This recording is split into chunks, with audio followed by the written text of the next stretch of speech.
जनपद कासगंज के ब्लॉक सहावर के ग्राम याकूतगंज में है। यहाँ पर किसानों की पंचायत चल रही है। आइए बात करते हैं यहाँ पर जो किसान मौजूद हैं। आज क्या कार्यक्रम यहाँ पे आयोजित हो रहा है? क्या नाम है सर? मेरा नाम है मनेंद्र जोत सिंह।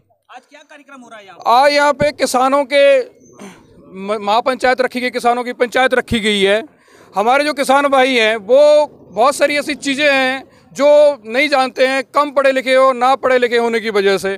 हमारे किसान यूनियन स्वराज के राष्ट्रीय अध्यक्ष कुलदीप पांडे जी आप यहाँ पे आज किसानों को संबोधन करेंगे और किसानों को उनके हकों के बारे में और उनको हकों को कैसे लेना है इस चीज़ के बारे में बताएंगे। और किसान यूनियन जो किसानों की एकता है, किसान यूनियन किसानों का जो संगठन है, संगठन की ताकत क्या होती है, इस संगठन से क्या लाभ हैं, इस चीज़ के बारे में हमारे कुलदीप पांडे जी राष्ट्रीय अध्यक्ष है किसान यूनियन स्वराज के, वो अभी बताएंगे सारे लोगों को। इसलिए किसान सभा रखी गई है, किसान पंचायत एक रखी गई है गांव में, जिसको हमारे संबोधन करेंगे हमारे राष्ट्रीय अध्यक्ष कुलदीप पांडे जी। वो अभी कुछ टाइम में संगठन को मजबूत करने के लिए यहाँ पर पंचायत रखी गई है, जिसमें हर वर्ग के लोग, हर उम्र के लोग यहाँ पर नजर आ रहे हैं।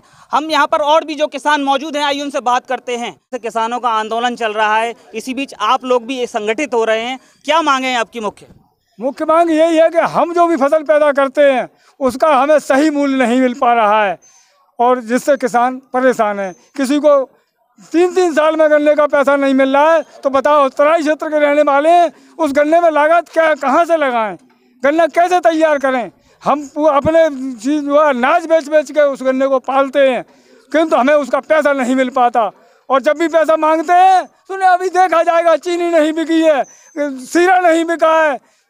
जब ये सब बिक जाएगा उसके बाद जैसे हमारे पास पैसा आएगा तब आप लोगों को देंगे। अभी पैसा का प्रबंध नहीं हुआ है, उनका प्रबंध क्यों नहीं हो पाता? क्या नाम है सर आपका? मेरा नाम अजय प्रताप सोलंकी है। मेरी मांग यही है, जो हम धान करते हैं या गन्ना करते हैं या गेहूं करते हैं उसमें हमारा नहीं बिक पाता, हमारा दलालों को बिकता है और दलाल डायरेक्ट जो है जो गवर्नमेंट का निकाला हुआ कानून होता है उसके तहत वो उनको देते हैं, उसका पैसा बीच में वो खाते हैं। और हमें केवल 1400 रुपये में जो धान हमने बेचा और उसी धान का उन्होंने 1800 कुछ जो गवर्नमेंट का रेट है उसका लिया। ऐसे ही गेहूँ का होता है। अभी गेहूं की फसल आने वाली है और हमें यही लग रहा है कि गेहूं हमारा नहीं तोलेगा, वो दलालों का तोला जाएगा। तो हमारी मांग यही है कि गवर्नमेंट के जो हिसाब से रूल हैं और गवर्नमेंट के खाते में पूरा गेहूं पहुंच जाता है, पूरा धान पहुंच जाता है, लेकिन असली किसान का नहीं पहुंचता, दलालों का पहुंचता है। तो हमारी सभी से ये मांग है, जितने भी अधिकारी हैं यहाँ के, हम अपने किसानों को ये संगठन करना चाह रहे हैं कि अपनी आवाज़ को अपना बुलंद करें, दलालों को न बेच करके हम डायरेक्ट अपना जो है जो हमारी कृषि कानून के तहत गवर्नमेंट ने रूल बनाए वो हमारा ही गल्ला तुले, हमारा ही धान तुले, हमारा ही गेहूं तुले, हमारी मक्का तुले। मक्का का 1800 रुपये का रेट था, लेकिन हमको 1200 रुपये में मार्केट में दलालों को बेचनी पड़ी। ऐसे ही धान बेचना पड़ा। मेरे पास खुद धान था, मैंने 1400 रुपये के रेट में धान जो है दलालों को बेचा, 1800 को नहीं बेच पाया। आप भी कुछ कहना चाह रहे थे? क्या नाम है सर आपका? हाँ जी, दलजीत सिंह।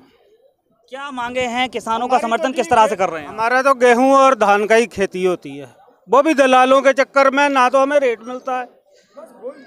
मतलब पिछले साल भी हमारा जो 1835 का पब्लिक को मिला, हमें 1800 ही मिला, वो भी दलाल खा गए 35 रुपए बीच में से।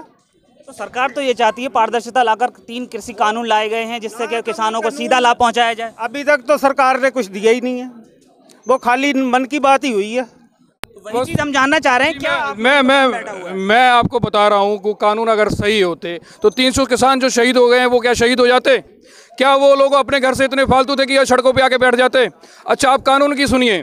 कानूनों को जब एमएसपी हमको जब नहीं मिल रही है, सरकारी जो रेट हैं वो नहीं मिल रहे। अभी हमारे चाचा जी ने इस चीज़ को आपको बताया है कि हमारे जो गेहूँ है वो कितना रेट है, 1925 रुपये पिछली बार था, 1975 रुपये इस बार है। और रेट का क्या ऑफर आ रहा है? 1100-1200 मंडियों में से। फिर क्या इसका फायदा होगा हमको किसान की गारंटी देती है, इस चीज़ की सरकार देती है गारंटी कि आपको एमएसपी पे मिलेगा। हमारा मुद्दा खत्म है, हमारा आंदोलन खत्म है। एमएसपी बताइए, एमएसपी हमारी खरीद कीजिए। ये सारे तो दलाल है। अब उत्तर प्रदेश सरकार में इतना धान सरकारी कागजों में तुला है कि जितना उत्तर प्रदेश में धान अभी पैदा हुआ ही नहीं था असली में, उससे ज़्यादा कागजों में तुल गया। और किसानों का असली किसानों का जो धान है वो कितने रुपए में गया है? 800-900 हज़ार रुपये में, सरकारी रेट 1865 रुपये था। किसी का धान नहीं तोला है, कोई भी किसान जो है, हर किसान इस वजह से परेशान है कि हमारे धान सही रेटों पे, हमारे गेहूँ सही रेटों पे क्यों नहीं तुलते हैं।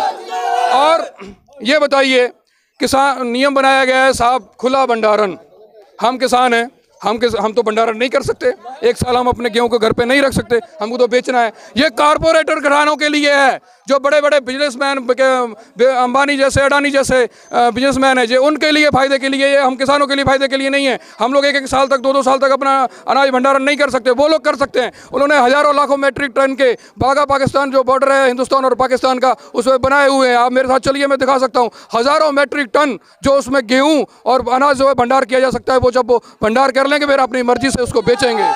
किसान यूनियन एकता जिंदाबाद, किसान मजदूर एकता जिंदाबाद। तो कुल मिलाकर सही मूल्य सही समय पर न मिलने के कारण जगह जगह किसान संगठन मजबूत होते जा रहे हैं और किसानों के समर्थन में जगह जगह महापंचायतें हो रही हैं। इसी को लेकर के उत्तर प्रदेश आगामी जो चुनाव होना है उसमें राजनीतिक दल भी सक्रिय हो गए हैं और किसानों के मुद्दे को लेकर के प्रदेश में अपनी सरजमी तलाशने में लगे हुए हैं। कैमरामैन शकील अंसारी के साथ में AKT न्यूज़ के लिए अयाज।